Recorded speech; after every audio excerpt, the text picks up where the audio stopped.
What's going on, guys? Welcome to ID Podcast. Thanks for joining us today.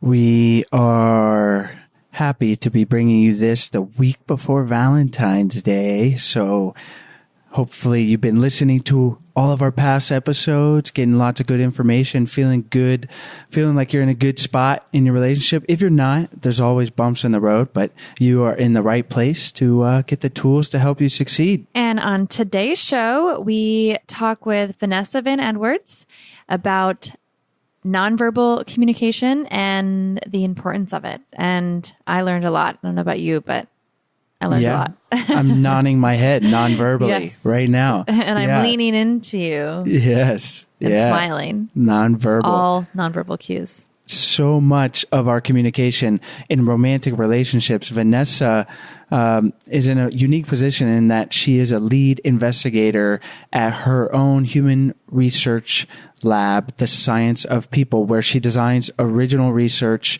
experiments to help crack the code of human behavior. And nonverbal communication is a huge part of human behavior. And she's found that 60% of communication is nonverbal, but in romantic relationships, she says it can be a lot more. Obviously, if you're making love, it's like 100% nonverbal most of the time. So, it can be extremely nonverbal. And a lot of the stuff we talk about on the show involves communicating how to talk through certain things. And it's certainly very powerful. But in order to maybe avoid some of those arguments where you're verbally communicating, if you're doing the right nonverbal stuff, which, by the way, includes your tone of voice, that's also nonverbal, it falls into that category, you might avoid a lot of these, arguments that you're having, because your partner is not going to feel as threatened, is going to feel that you're coming from a place of love,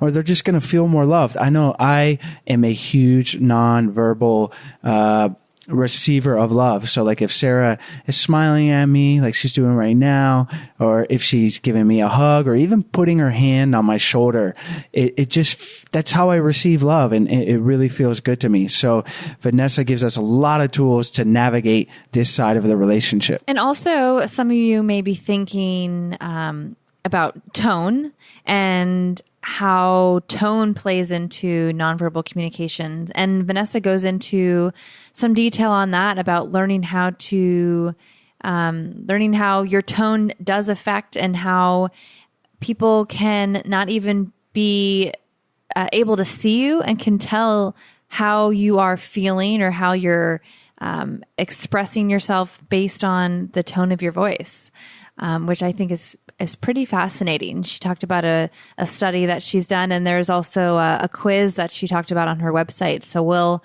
be sure to link to that as well in the show notes page. Yeah, and as always, we appreciate you guys for listening. If you can, subscribe to the podcast, leave us those 5-star reviews. We appreciate the feedback. We get more and more emails every day almost of people asking for different topics or sending their thanks. And we're just right here along you, getting this information, applying it to our relationship. And we appreciate all you guys out there, and enjoy today's show.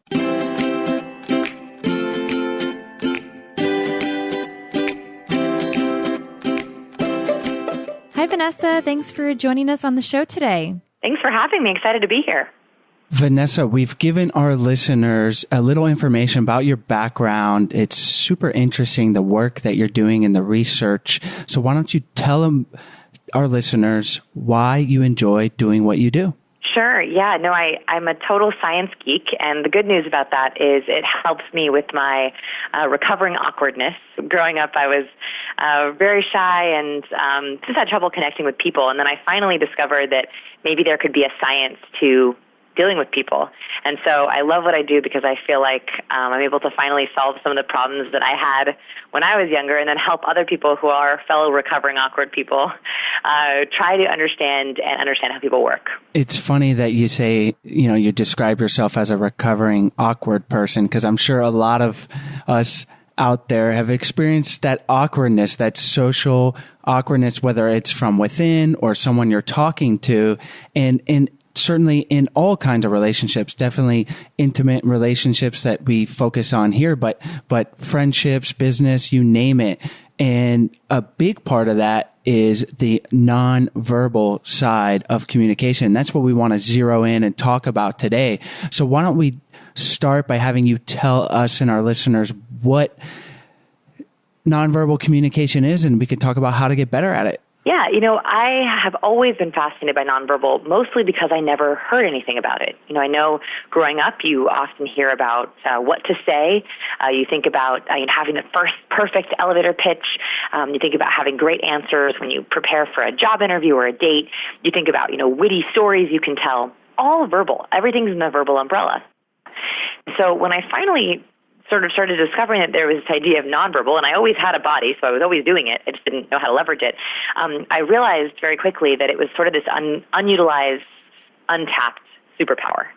That research shows that at a minimum, about 60% of our communication is nonverbal. So that's body language, facial expressions, and voice tone. But the problem is we put all of our eggs in the verbal basket. So it's like showing up with 40% of our superpower.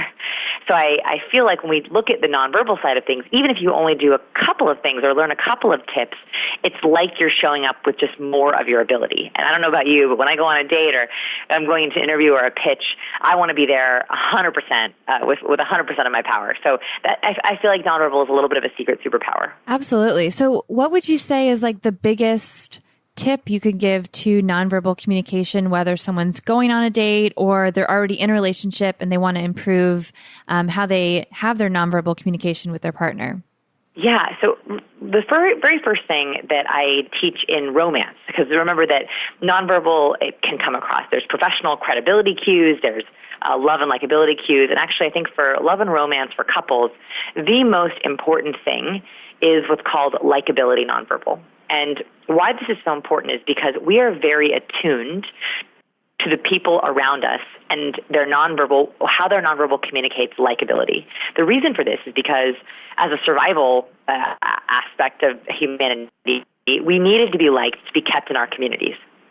So this is why if you've ever been at a party or been around someone new and you just felt like they didn't like you and it kind of drove you crazy, that's because your biological instinct is shouting at you, you might be kicked out of the group, which is, it's not good for our safety. So, or a romantic situation, and we feel at all that either there's neutral on the likability or there's unlikability, it makes us feel unsafe. And so the most important thing to understand is likability nonverbal. So likability nonverbal, there's a couple different things. Think about what you do when you see your crush walk into. Like, think back to even high school when you were, because as adults, we were so good at controlling and tamping down and minimizing our expressiveness. So think back to when you were 13 years old, your first crush. I think my first crush was a little younger than that. I think I was like 9. And your crush walked into the room. What did you do?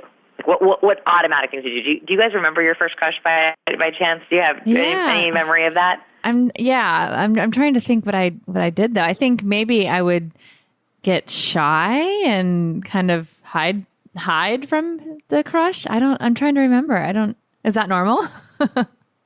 To get shy? Okay, this is perfect. Yeah. So shy is a little bit afraid, a little bit nervous. So now imagine your crush walks over to you and says, I just want to tell you, I have a big crush on you. Okay? So good news. You have no need to be nervous anymore. And now you know they like you.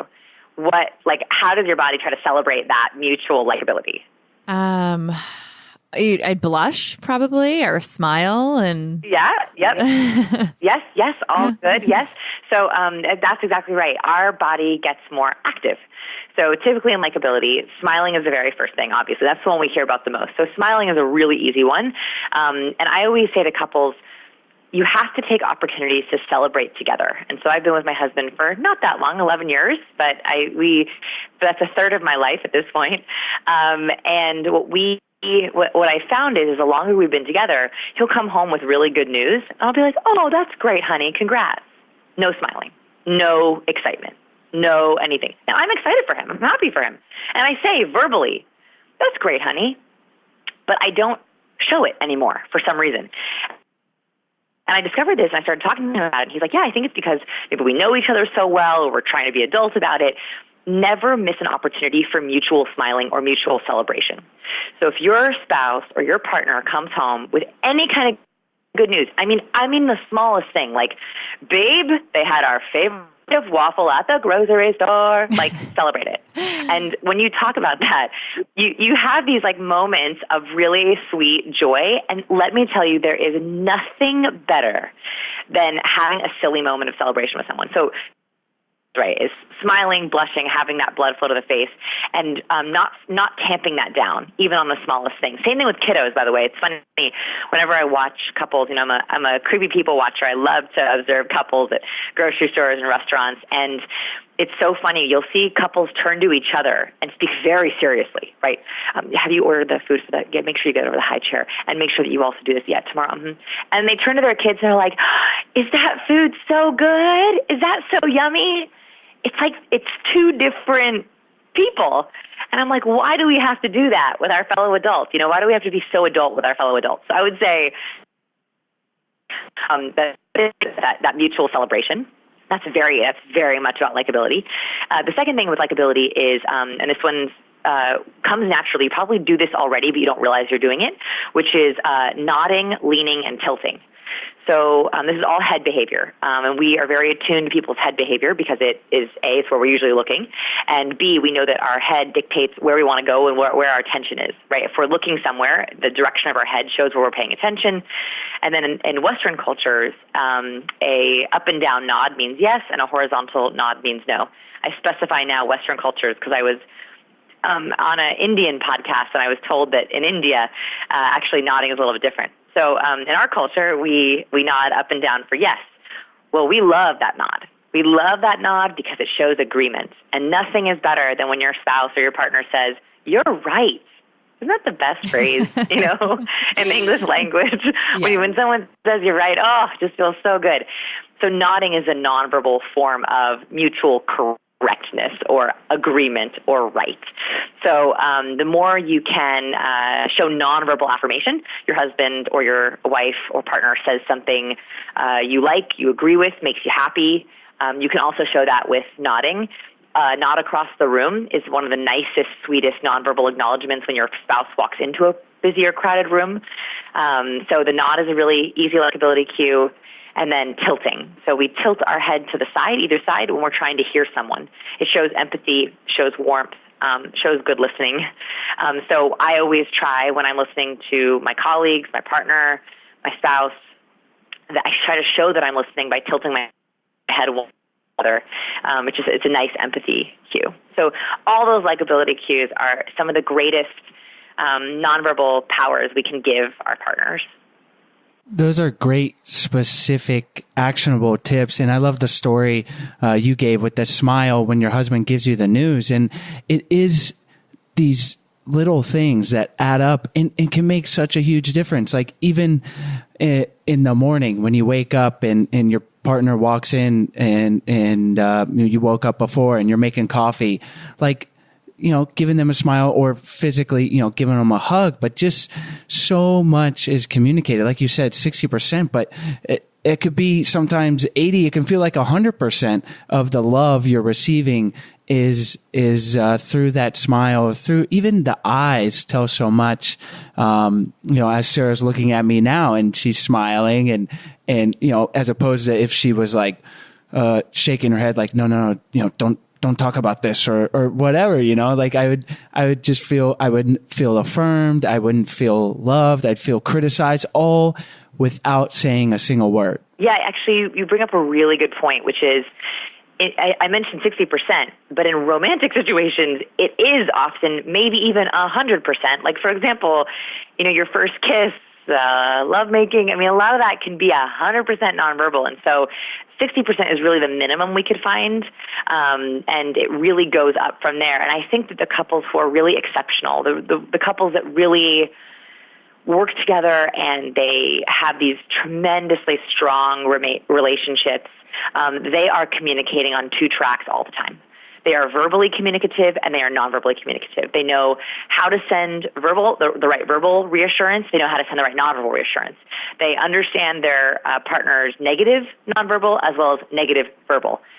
those are the couples that are just exceptional. Now, from all the different examples that you gave us about the nodding and the smiling, do you find that men and women are different in that men maybe smile or nod more versus women? Are there differences? Yes, there are gender differences, and usually it's with the amount. So women are typically more demonstrative, more expressive than men. I don't actually know if this is genetic or this is cultural. So oftentimes women are encouraged to express their emotions, whereas men are told, don't cry, don't show your emotions, hide your emotions. So I'm not sure if it's how we're wired or actually what we're taught, but typically men are less expressive. I get some complaints. I do a lot of corporate seminars and corporate workshops. That's actually more of where we focus. And a lot of women will ask me, my boss is a male or my colleague is a male, and he's extremely stoic is the word that is often used. He shows no facial expressiveness, no emotion. I can tell him the greatest news in the history of the world, and he goes, great, leave it on my desk. And I can tell him the worst news in the history of the world, and he'll say, yeah, leave it on my desk. So I think that stoicism is also something that could be learned. So yeah, the difference is in the level of expressiveness. So for my men listening, the more expressive you can be, the better, and it will take a little bit of practice. If being expressive doesn't feel natural to you, that's probably because you're undoing a lifetime of practice. And for my ladies listening, if you have a man who's a little bit less expressive, so my husband is pretty stoic. He's not as expressive. That's something that we've been working on. He's been learning, and I work on being a little less expressive. That it's okay. Like that's very, very normal. It's funny. I laugh when you say that because Chase and I always joke that I'm very expressive, and I have the expressive lines on my forehead because, he calls me dramatic when my facial expressions, but it's just funny how, we're just so different that way. Yeah. And I use tons of hand gestures where I think, my husband will maybe has one, the thumbs up, that's it.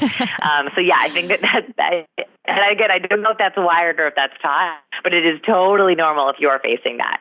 Totally, totally normal. Before we continue on, we're going to take a short break to tell you about our sponsors. All right, guys. So full disclosure, I am not a dog person. I am more of a cat person, but I think today's sponsor is a great service, and maybe one day they'll open it up to cats. So instead of BarkBox, there'll also be PurrBox. Meowbox? Meowbox. There it is.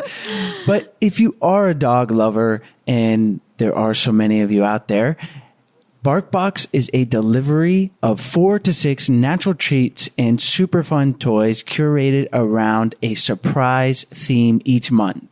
And for the dogs, I would imagine it's like the joy of 1,000,000 belly scratches, which dogs need. Cats don't need the belly scratches, but dogs, they like that. So they'll like BarkBox just as much. I bet you can relate. 1,000,000 back scratches. I do like the back scratches. So maybe I could be a dog lover. So here's how it works. All you do is you tell BarkBox the size of your dog, how often you want the delivery. You can choose either a month, 6 months, or 12 months. And then you get your BarkBox on the 15th of each month. You can cancel at any time, and it's free shipping within the US. And like Chase mentioned, the BarkBoxes come in a themed box, which I think is amazing. So think country fair or Bark Ball or Brooklyn Hipster. This is amazing. That one is hilarious. This is amazing. And it's full of unique toys that will keep your dog engaged, interested, and happy. So give the gift that keeps on giving with a BarkBox subscription. Your furry friend is sure to thank you. What would he say? No, please stop. You know I don't speak Spanish, Baxter. Okay. To get your free extra month of BarkBox, subscribe to a 6 or 12-month plan, and you can do that on their website, which is barkbox.com/I do, and enter the promo code I do. So again, if you sign up for a 6 or a 12-month plan, you get a free extra month of BarkBox. So your pup will absolutely love you. Today's show is also brought to you by the book Lovelands. Lovelands, which is written by a past guest on our show and psychologist Dr. Deborah Campbell, is an easy-to-read guide to creating the relationship in life you most deeply desire. If you've ever wondered why you keep struggling with love and want to make lasting change for the better, Lovelands will show you how to make that change, not just in your relationship, but in every area of your life. I'm deep in the middle of the book right now, and it's eye-opening. Deborah's wisdom from her own love mistakes as well as her client struggles has helped me examine myself and has allowed me to become even more aware of the reasons I get defensive or have poor communication or continue unhelpful patterns. Deborah really just tackles what's at the core of diverse relationship problems and simply tells us what helps and what doesn't. Lovelands is available in hardcover on Amazon and audible.com. Visit idopodcast.com/Lovelands to buy your copy today. That's idopodcast.com/Lovelands. So you've given us some great actionable tips for positive nonverbal communication. Let's talk a little bit about the negative nonverbal cues that a couple might be giving each other and how we can work on correcting those. Yeah. So this is really important because I think we really don't understand what signals we're sending out. So just to back up a little bit, there are two different sides to nonverbal, decoding and encoding. So decoding that's the one we hear about a lot. So that's like speed reading someone or picking up on their social cues, reading their body language. The one that we don't hear as much about is encoding. And encoding are the social signals we send to others. So typically, we think we're pretty good at decoding. We think we're good at spotting and reading other people, but we're not so good or maybe even never thought about how do we send the right social signals. So for example, that's when I was saying, showing more likability. Do you know how to show likability to your partner? Do you feel comfortable showing likability non-verbally to your partner? That's all in the encoding category. So when we talk about the negative cues, we're talking about this dance of decoding and encoding where someone comes home from work and they had a really rough day and they're already in a negative headspace and their partner says, how was your day? And she says, it was really frustrating. It was really hard. And there's lots of negative nonverbal being sent out. And the partner picks that up, they decode it, and they have a choice of either to take it personally or try to fix it or ignore it. And that's a really critical juncture in a relationship. And this happens multiple times a day, is when you pick up your partner's nonverbal cues, what do you do? Do you mirror it? Do you fix it? Or do you ignore it? And I think that's what we're talking about here is what do you do when you see those negative nonverbals? So some really common negative nonverbals, there's a lot actually, is any kind of distancing behavior. So we distance when we don't like something. Like think of if you put down a plate of spinach in front of your kids. I don't know if your kids like spinach or not, but let's pretend they don't. Most kids don't. You put a plate of spinach in front of your kids. What do your kids do? And they sit back as far as they possibly can in their chair and they push the plate away from them. When we don't like something, we want to be as far away from it as possible. This happens with things. This also happens with emotional things. You will notice, and we do a lot of lie detection research in our lab, we have a whole course on lie detection, that if someone hears or says a lie that they know could get them into trouble, they will literally say the lie and then try to get away from it. So we've found when we video interrogate people that they'll say a lie and then back their chair up and scoot back as if to try to get away from that disgusting, harmful thing they just said. It's a very interesting human behavior. So if your partner says something that you find offensive or you don't like, or they say something they know is unkind or mean, and then there's this taking a step back, leaning back, scooting the chair back. So you'll notice that when people sit way back in their chair and tilt back in their chair, we don't like it. It irritates us just a little bit, even if they're just relaxing. And that's because it's a kind of distancing behavior. It's a kind of disengagement. So distancing is a really big one that you see a lot subtly. Now that you know to look for it, I'm sure you'll start to see it with TV shows, with kids. I would pay attention to when you see it because that means you've got a moment of disengagement. It's a good point of picking up and trying to decode your partner's language. And you mentioned mirroring, and so much with verbal communication and nonverbal is affirming your partner's feelings. So if that partner that's upset about work and they're coming home verbally upset and you can see they're pouting with their body language, then something as simple as like a hand on their shoulder, non-verbally, can go such a long way. And then affirming, not trying to necessarily fix it, but just listen, say, man, that must be terrible that you had such a bad day at work. I'm sorry. With the hand on the shoulder, like that hand on the shoulder could be 80%, even with that verbal communication, of helping them feel better. Yeah, and also there's this whole movement in the country to lean in, and it's usually referencing women at work. I actually love that idea, even with couples. So if you're, as you just mentioned, your couple says your partner says I had a really bad day, and you put your hand on their shoulder. It's also about leaning in, not leaning back. So if you've had a really bad day and you share, I'm just so frustrated, and your partner kind of takes a step back, leans back, yeah, that's terrible. Even though you're saying the right words, it can still feel like, oh, if they just disengage, they don't want anything to do with this. Neither do I. They don't want to help me. I get it. I'm a burden. I'm not going to bring this up. And so actually the opposite idea, like I'm going to lean into this, it feels counterintuitive. If you don't like something that your partner's bringing up because you feel it's unfair to them or it's difficult to hear, it's counterintuitive to want to lean into it. Literally, hear more of it, get closer to it, examine it closer. But actually, when you lean into it, emotionally, verbally, and non-verbally, it helps it go away faster.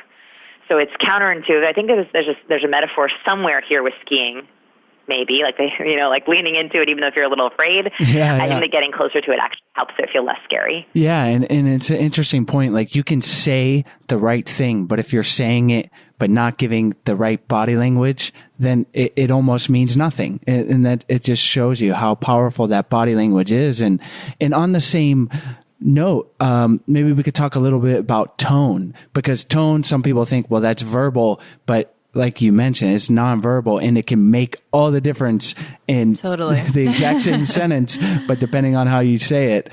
So what are some things we can improve with our tone or mistakes to avoid?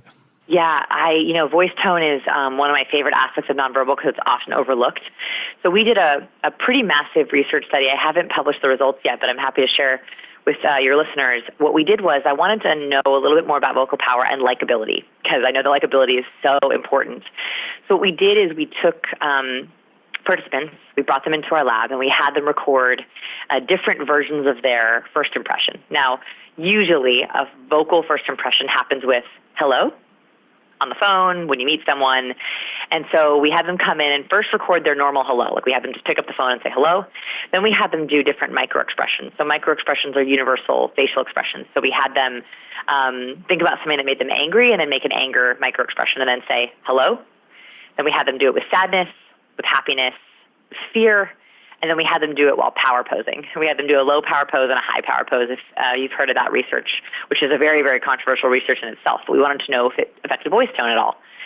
So we had them record these, I think it was 6 or 7 different versions of their hello with both men and women of different ages. And then we had participants in our lab. I actually think this quiz is still up. If you go to sciencepeople.com/vocal power, you might be able to still take it, where we had people listen to the clip of a random person saying hello, and then we asked them three things. We asked them, do you like this person? Do you not like this person? Are you neutral about this person? Very, very basic setup. And we found with, I think, a couple thousand people have gone through it, so a huge data sample, that we can absolutely hear facial expressions. So if you are irritated or angry or upset and your spouse calls and you pick up the phone, hello, they can hear it. Not only do they hear it, but they catch it. So there is some evidence to say that we are very, very contagious. In my TED Talk, that was kind of the thesis of what I talked about, that we are extremely contagious with our emotions. And so we hear that anger. We don't like you as much. We don't feel as much likability. And then it also infects us with the anger as well. And so tone is one of the most infectious aspects of our nonverbal. It's where we really pick up on the emotional side of things. So what I would think about here is that every emotion you're feeling is probably affecting your voice tone. It's affecting the space in your vocal cords, how much breath you have, the tension in your mouth, the tension in your jaw. All of those things affect your vocal power. I have a demo video on my YouTube channel where I show you how emotions affect our sound through resonance.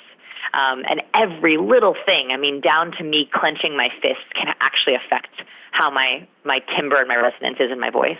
Yeah, it's so important to have that. I know there's been many instances in our relationship where I said something that is seemingly innocent, but it has the wrong tone, like maybe it sounds like I'm asking Sarah to do something, but I'm asking in more of a parental tone of like telling you, and I'm not really asking, even though it's a question. So I think the important thing, is just to remember and to be cognizant of all these things, that your tone when you're talking to your spouse or your partner or your friends or at work, and all these nonverbal cues, because it is such a big part of how we relate to people. And I just want to point out one more thing, and then I know we want to be respectful of your time, but that we talk about on the show so much of how we receive love.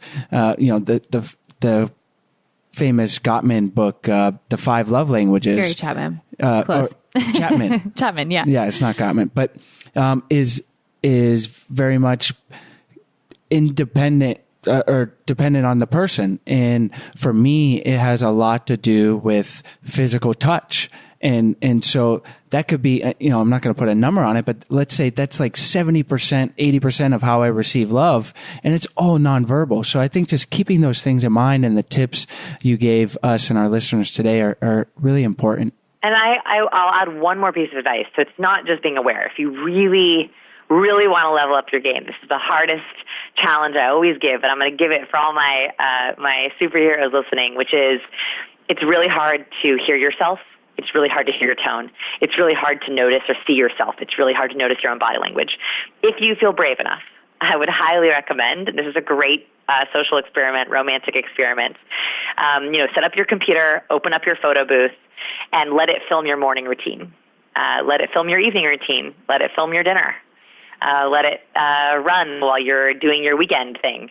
Just put it in the corner and let it record. And just watch. What are you doing with your body when you're listening to your partner? How do you enter the room? What does your tone sound like when you're asking them to help with dinner? And then watch it together. Watch it as a couple and kind of talk through the cliff notes of what happens. It's a really non-intrusive, non-invasive way to self-identify, and people, whenever I encourage people to do this exercise, they're always shocked. They're always like, "Oh, that's what I look like when I listen to you. That's what I do when I'm upset. That's what I'm doing." And so, even just watching yourself, if you want to watch it alone first, it's an incredible tool for self-diagnosis and leveling up your game. Well, I love that. That's going to be our experiment, our homework for the weekend. So thank you for that. I know our listeners would probably love to do that too. Yes, please. Let me know how it goes. This has been an amazing interview. So let's wrap up. You can tell our listeners where they can find you online, and then we'll say goodbye. Yeah, I'm on scienceofpeople.com. That's where our lab is. So if you want to play in our lab, do our experiments, they're all on there. And we also have a huge YouTube channel. We don't do any sponsorship or advertisement, so we're commercial free. And we also have a free conversation course on our website if you want to grab it, scienceofpeople.com/conversation on how to have deep conversations. Great. Well, our listeners can find all the information and links of today's episode on idopodcast.com. And thank you so much for coming on the show today. And I'm smiling really big as I say this. Yes, me too. Me too. Thanks so much for having me. We hope you guys enjoyed today's show. If you want to check out the show notes or the interview links from today's show, head on over to our website at idopodcast.com. Click on the podcast tab, and you'll see this interview up at the top, followed by all of our other past interviews. And while you're on our website, check out our 14-day Happy Couple Challenge. We send you a daily email with doable challenges to help strengthen and make your relationship even better. And on our website, we also have a bunch of free resources in the form of downloadable guides and workbooks. So for example, some of the topics include how to cultivate respect in a relationship, how to heal from a bad breakup, step-by-step guides to help couples manage conflict, how to affair-proof your relationship. Those are just a few of the topics that we talk about in these free guides. So if any of those sound interesting to you, you can check those out on our website at idopodcast.com. We hope you guys enjoyed today's show.